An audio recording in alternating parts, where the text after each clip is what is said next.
It's time for another rousing rendition or edition of Box Inside a Box. And this one I'm a little excited about because of what it is and when it was built. So let's get this one open and get the next one. So this one popped up on the Demo Shop and I didn't scoop it up in time. And I really wanted to, but I didn't get a chance to.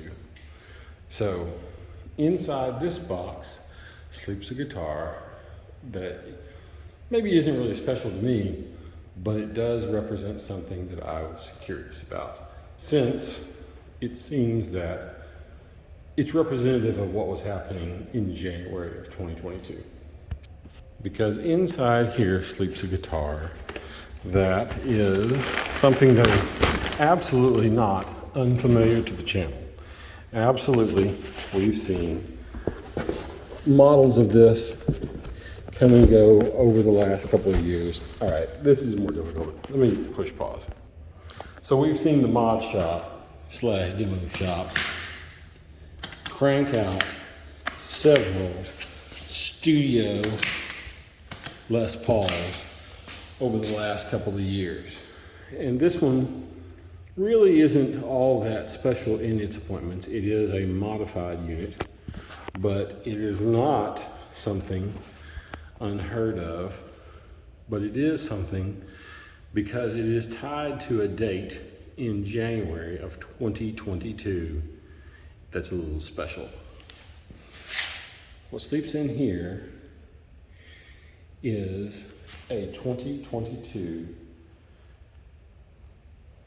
Les Paul Studio in a finish they are calling Amber Natural Satin.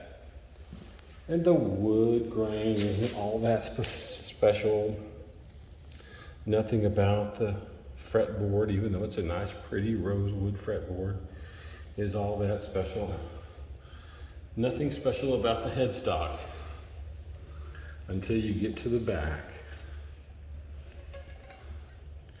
and realize that the date on it is 2/02/02, which is the same date as the Les Paul Classic in Enchanted Forest Burst.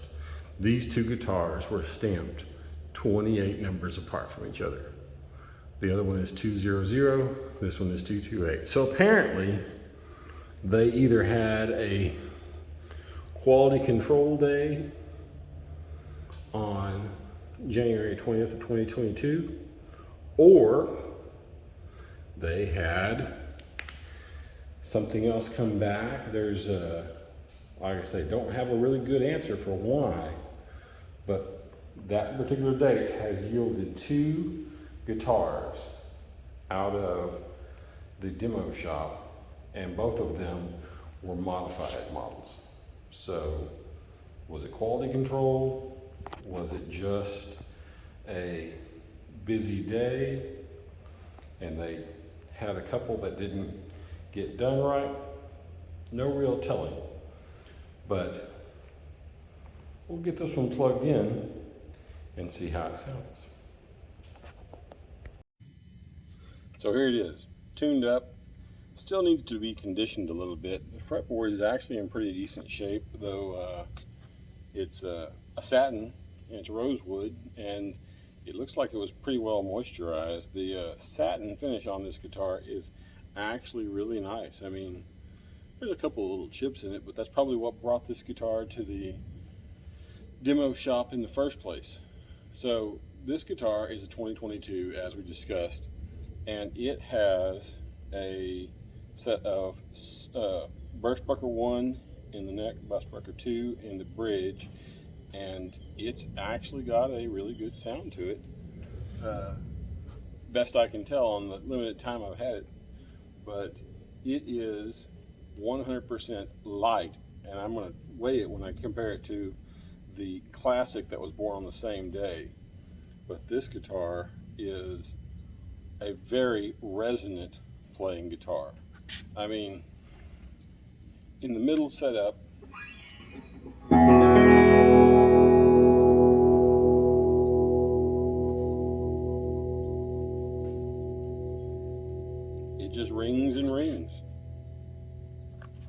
and you can feel every note.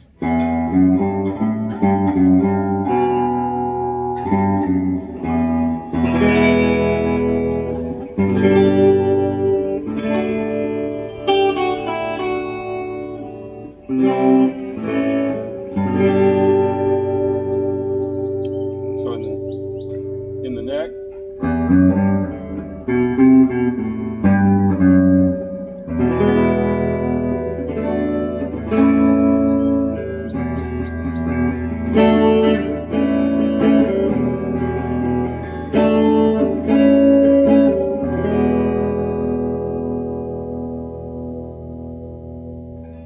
and the bridge.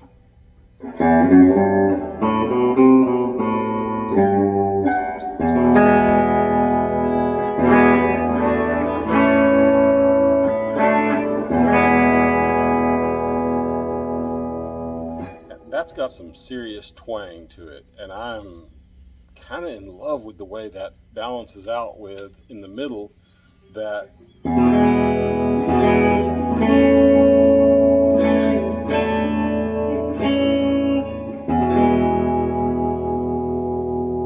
it just has a good ring to it.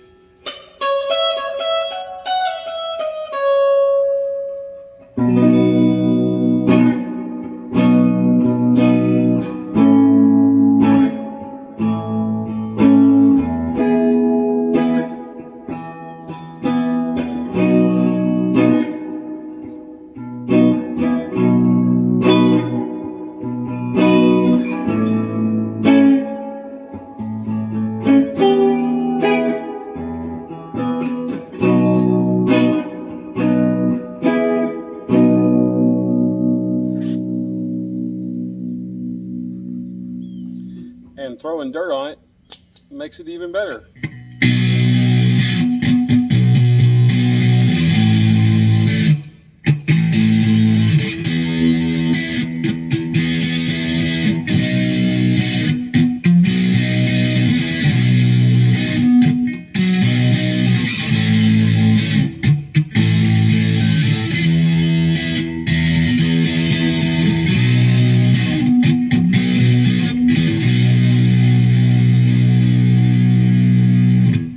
So this guitar is pretty versatile when it comes to sound. And now I've got Burstbucker 2s in a match set in the 58 reissue, and it sounds different in this guitar. It's probably the wiring, but this set in here, and I'll do it compared to the Dirty Fingers, they're hot and they feel good.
And then put it in the bridge and it'll just wail.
up and it plays nice too.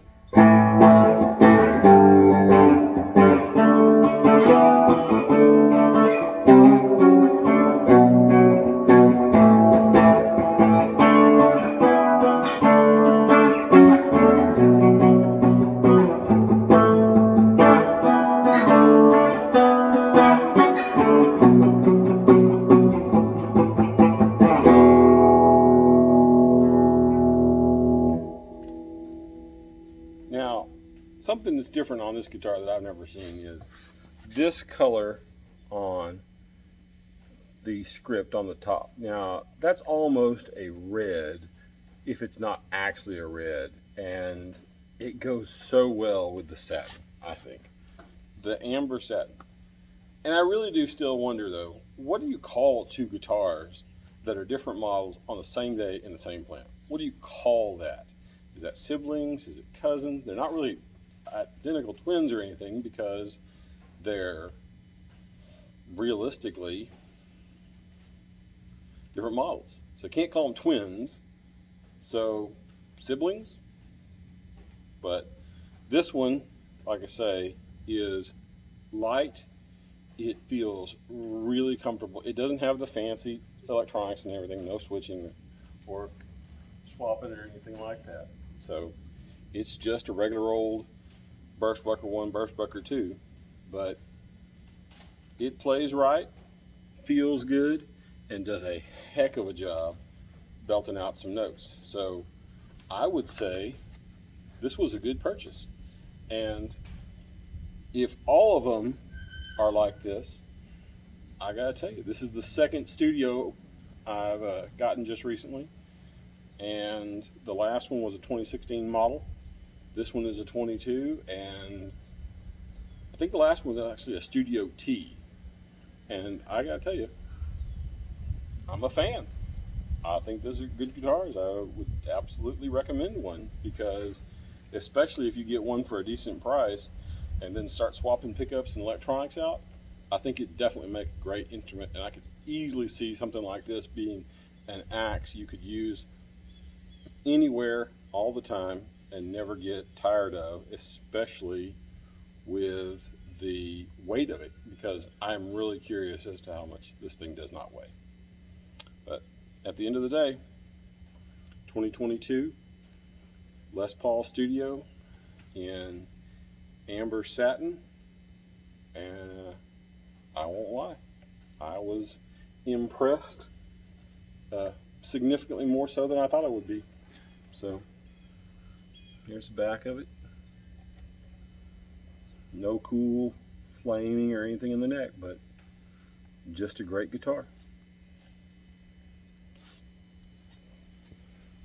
Till next time.